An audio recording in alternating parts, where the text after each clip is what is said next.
Hi everyone, it's Clyde at Vibrant Soap, and I haven't talked to you like this in a long time, but I could have typed out all this information, but I thought it'd be easier to talk to you and see you out there again. Well, I made two soaps for this video, and it wasn't really by choice. The first one, I started to make it, and I'm really happy how it turned out, but as I reviewed my footage of that, my video footage, I noticed that there was a big gap at the end of one of them, and that's because my camera went out again, and I would really like to blame my camera, but in all honesty, what I did was I forgot to empty out my memory card, and it was just really overloaded. So I thought, oh my gosh, I want to have a video out for you, but I don't really have enough footage, and it would probably make people just more irritated that they didn't see how this swirl was made in the soap. I did capture the piping on top of it, but there's still that little blank spot about what happened in the bottom of the soap. So I decided that what I would do is make a copy of the part that was missing. And then it's kind of contrary to what I do. I don't really like to repeat something over again. I like to play around with it and experiment. So what I did was I made another soap, and it's another challenging soap in that it is an almond marzipan soap. And I don't know, the last time we looked at a pastry, it's pretty beige. And I'm not really interested in making a beige soap. If I wanted to, I would just make it uncolored. What do you do when you have a subject matter that's just basically all beige? How do you spice it up? Well, I thought of adding like a red to it. That didn't really make much sense, unless maybe I added a strawberry scent to it or something, but I didn't think that was going to be a very good decision. Or a blue pastry didn't make sense to me either, and I do have a blueberry fragrance, but the color still didn't really jive with me. So I decided to take advantage of the fact that this thing is supposed to be beige and make a variation of browns and light yellows and a little bit of orange, gold, something along those lines. And I used a lot of different little subtle details of color in this one and hope for the best. So what you're going to see on this video is the making of one soap, kind of, and the full making of another soap, and I'll merge them all together somehow so that there's a complete soap making video for you all. So that's my coming honest with you. It was my fault about that memory card. And now let's get to the videos. Here's the base of the soap poured, and I'll come back after I have cleaned up a little bit, and by that time the piping should be thick enough to pipe. Okay, I was able to do some cleanup, and I'm going to start off by piping the white.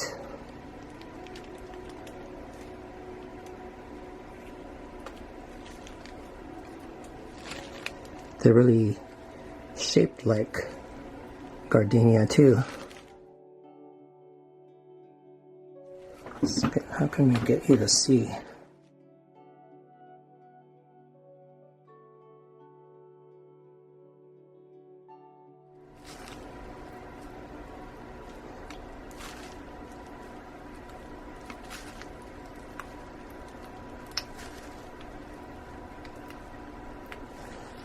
I'll save some of that. Some of this turquoise in between that.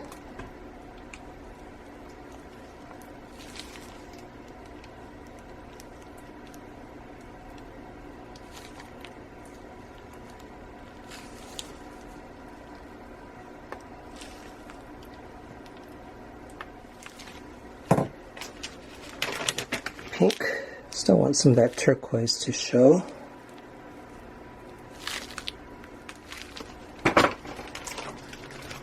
And finally some of this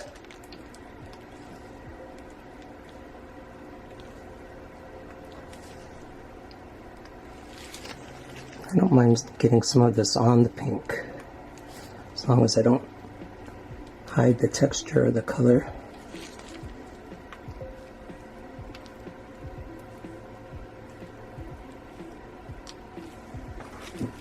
Want every bar to have some color.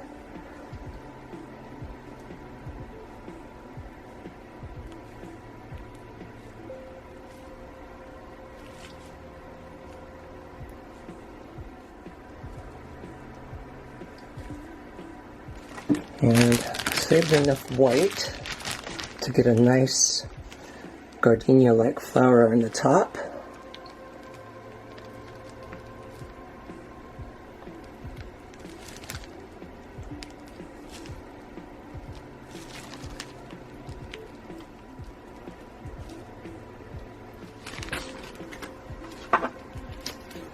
Let's surround that more with this silver gray.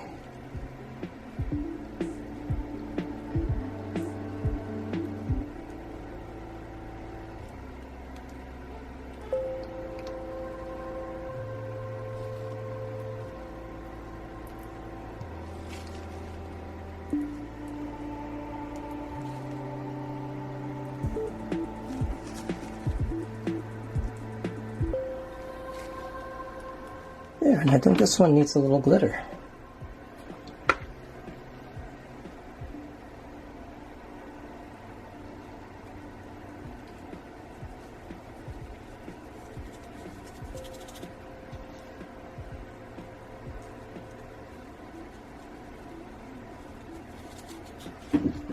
And let's give this a nice spritz of alcohol, settle everything. So the look I was going for is a more subtle color combination. I think it's kind of more formal, and can't wait to cut into that. Okay, so I'll bring you back for the cut.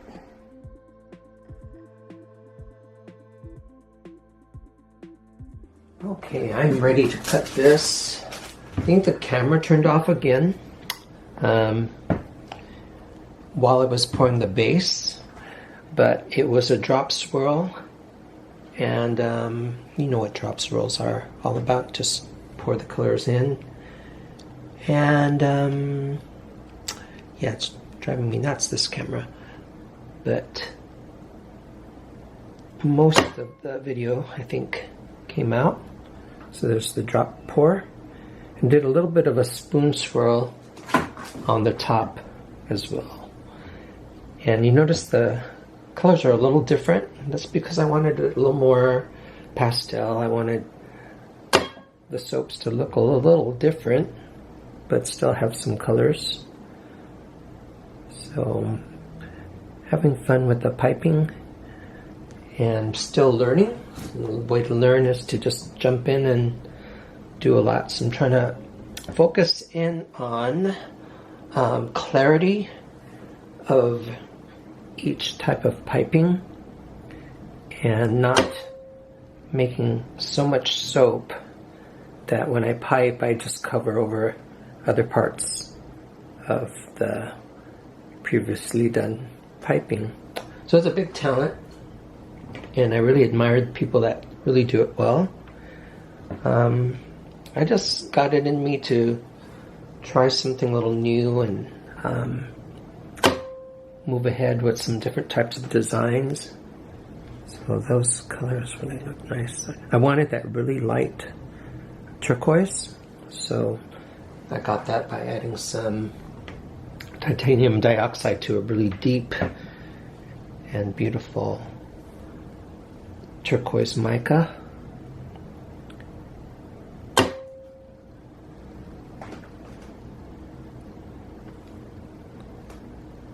So I'm glad I added that spoon swirl to the drop swirl.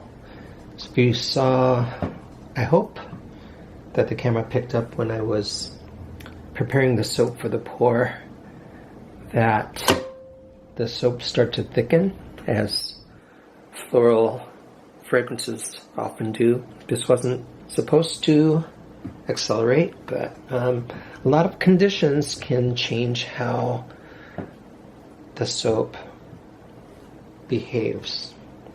So temperature, types of oils, fragrance. So I just was prepared to move quickly just in case, and luckily by the time I got to the piping, we want a thick soap anyway, so that kind of worked to my benefit. But I wanted more detail in the swirls. So that is why, in addition to the drop swirl, I decided to do a spoon swirl.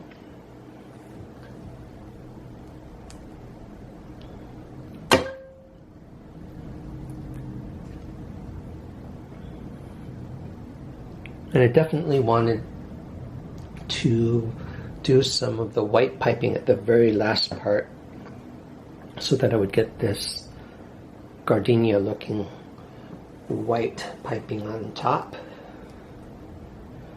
So one of the things that I can work on is to make sure that I mark where the soap bars will be cut as I pour, so that I could center that white part right in the middle of each what will become bars. And this is how you learn. But I'm happy with the colors. That was probably the longest part of the design of this, was looking at the micas I had and figuring out what I could do to make those micas the colors that I wanted in the soap. And I'm really happy with that.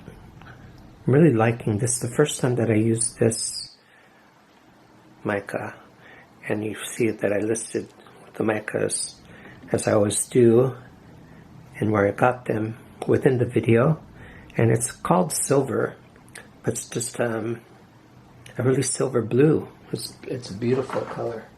And again, we're at the end of the video. I'm already thinking about what to make next. So I'm going to go right into the making of my almond marzipan soap, and then at the very end I'll show you all the soaps after they're cut and cleaned up.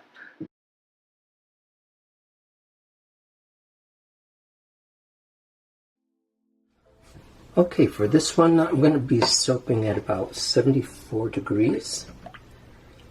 Let's give this a little blend. Got my kaolin clay in there. That's what's going to make the oils look a little white.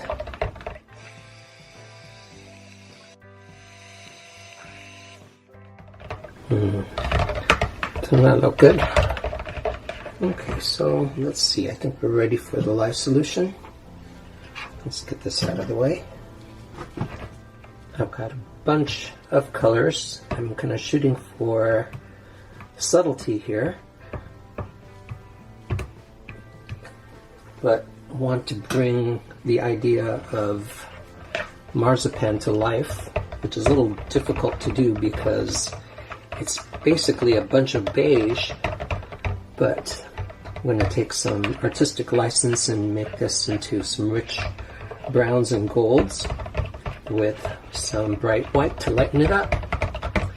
So I really couldn't picture any blue in there or purple, or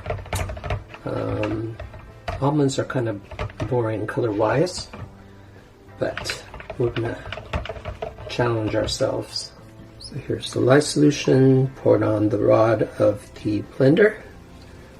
Keep some of the bubbles out.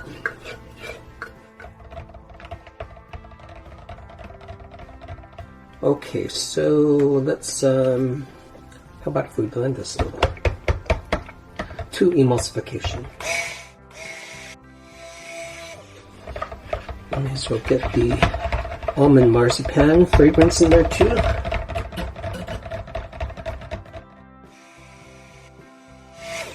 There's a lot you can do to get this batter ready by stirring and not just relying on the agitation of the blender to keep it more well behaved.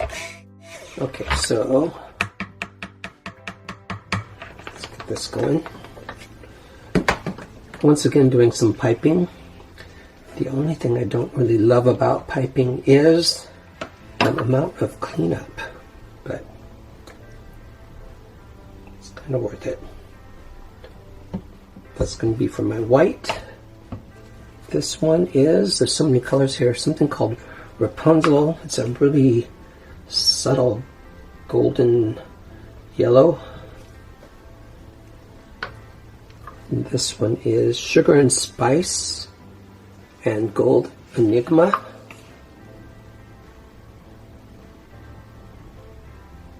I really didn't have the specific colors I really wanted and envisioned for this.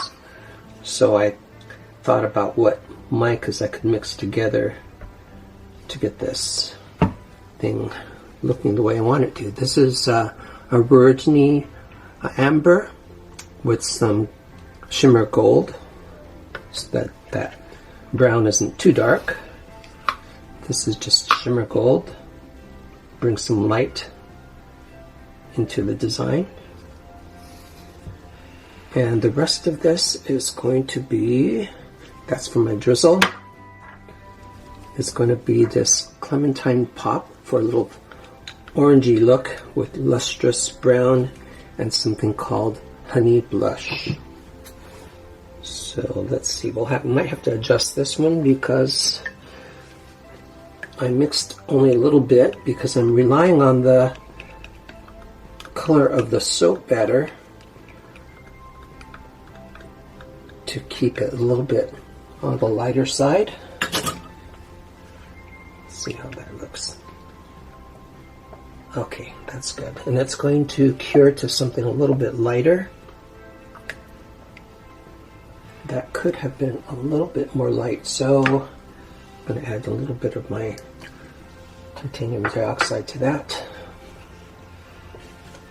And let's remember to add the TD to that too.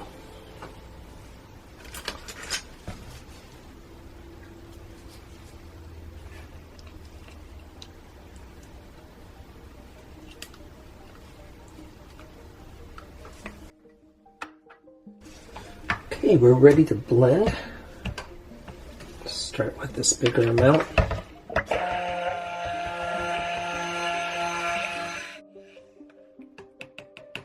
Creamy. I don't want this to get into my lighter colors. I'll scrape this off. And I'm going to use my frother to get these little amounts blended and do my white last.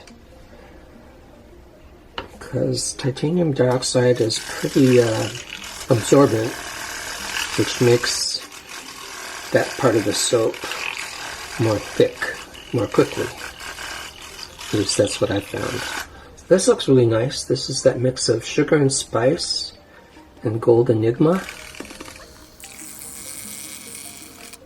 And this fragrance is behaving. And this is Rapunzel. It's like a yellow gold. Beautiful.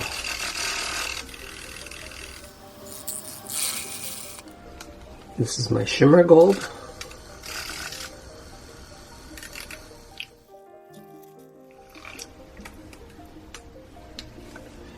And this is that brown burgundy amber with the shimmer gold. I see some glimmers of gold in there. Yeah, without that gold, it would have been a little too dark. I don't want high contrasts, but like most good designs, some contrast is a good thing.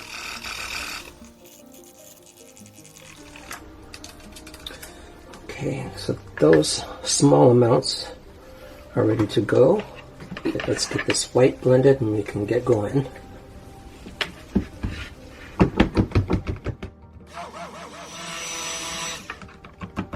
Let's see what I meant about that thickness there. Let's give that a stir. Thanks for behaving, soap. Okay, so this is going to be swirled with an in the pot swirl and then a gentle stir. So just double checking that all the colors are different enough, even though it's subtle, so that it's worth swirling. Okay, so let's get this one in here. This is the most similar color, but it is, as you can tell, different enough that it shows up in the main batter.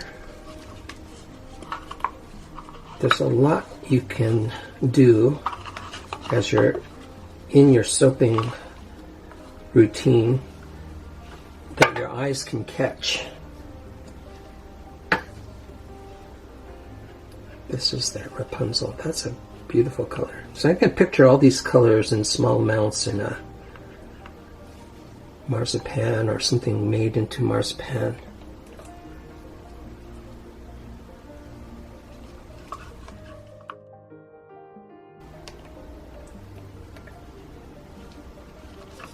I'm just curious on how well these colors are going to play together when they're swirled.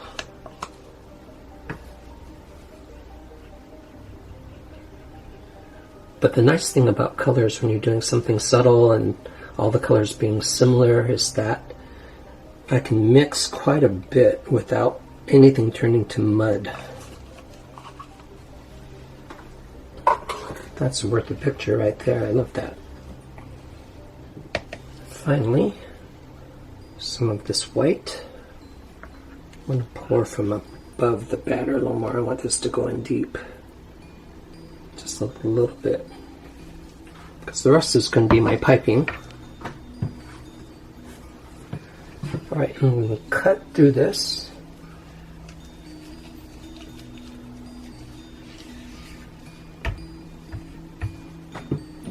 And then we're going to pour. So there's so much busyness in these little bits of color and that stirring with the spatula that I'm not going to pour this going back and forth. That would just make more busyness. So I'm just going to pour in the middle. Get more of a marbled effect. You can see the shimmer of those golds. On the top, I don't mind more design, so let's go back and forth on that. Oh my gosh. Just got a whiff of this marzipan scent. It's going to be a more subtle scent, so if you don't like a really strong scent, this is more subtle, but it smells delicious.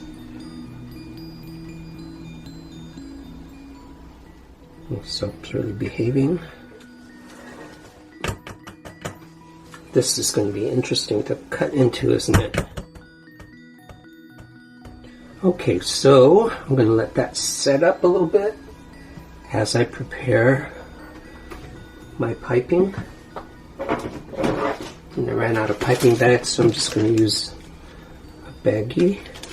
Let's see if this is even thick enough to get in the bag yet. Probably not. Let me blend that a little more too.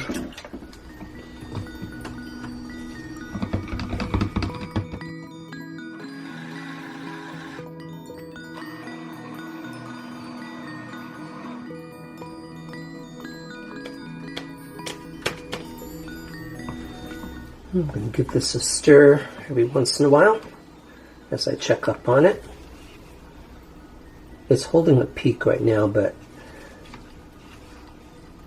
it could be a little more firm.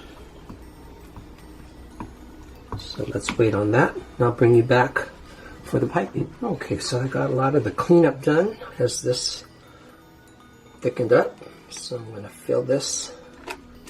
And I still may wait a little bit after I fill this pastry bag.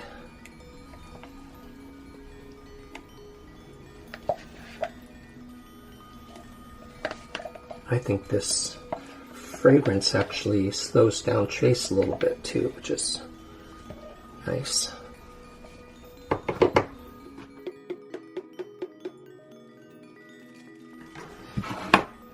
Yeah, let's wait for this to get a little more firm before I pipe it. And again, I'll bring you right back. Okay, so I think we are ready to pipe. Try to get out of your way.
Okay, so I'm ready for the mica drizzle.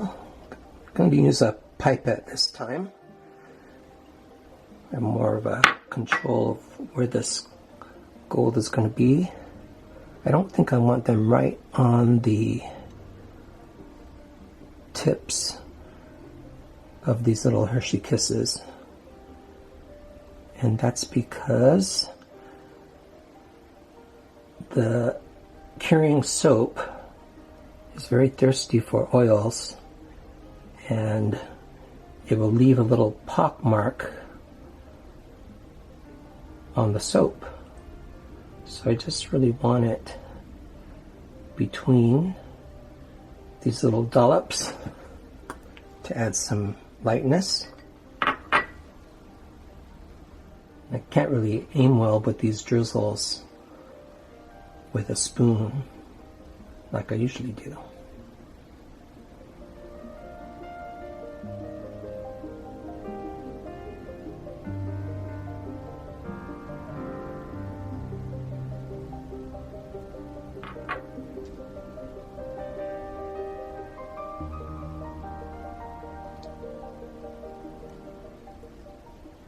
Okay. Then I have some gold Enviro glitter.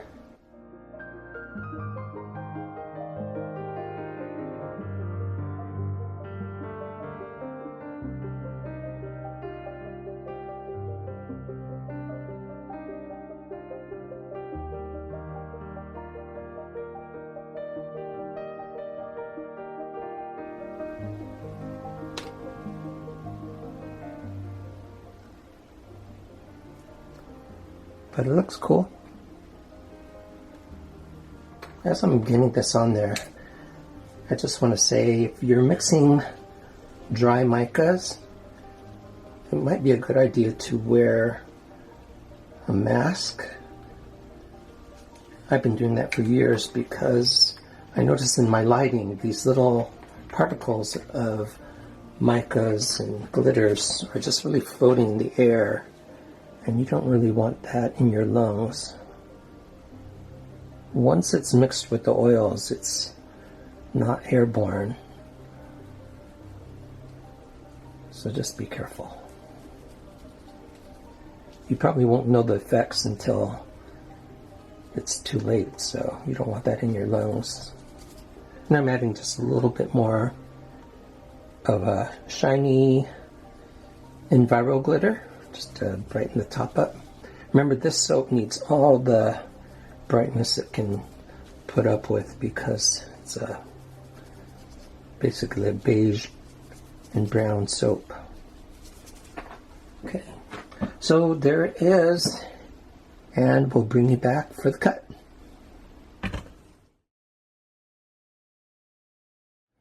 Okay, just did my regular check on Instagram, looking at people's beautiful work and posting my own.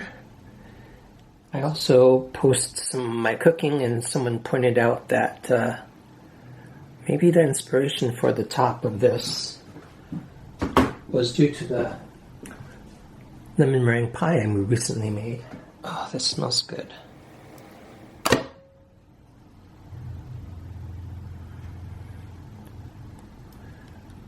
So you can see that all the different colors in there. So still keeping it in the range of pastry colors, kind of monochromatic.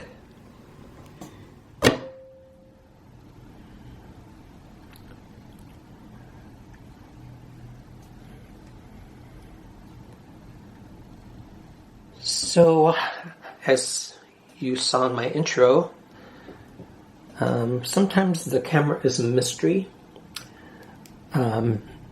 Sometimes I can really say that the battery monitor on the camera is not accurate, so I think I have a lot of power and I really don't. So that really taught me to just put a fully charged battery in the camera almost all the time. So that I'm learning about this camera. Maybe there's other cameras out there that have a better battery monitor. Oh, that one's nice with all that white. And probably 50% of the time, it is something that the camera is doing. And in this case, I figured it out that the reason why the camera was turning off when I was in the middle of making soap,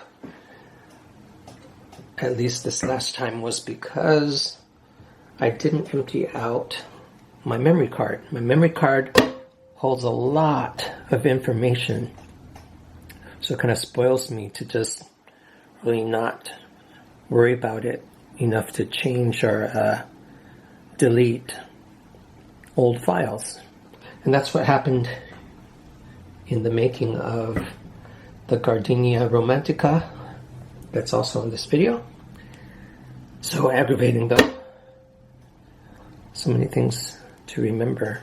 I like to not multitask so much and just concentrate on soap making. I love soap making and I love making videos. And sometimes when you put it all together, there's a lot to think about. And I'm thinking about my presentation at the HSCG conference in May. So when I'm letting soap cure, I'm generally sitting at my computer pounding out my presentation. I don't get really nervous in front of people, but I like to be really well planned, and if I'm really well planned, I'm really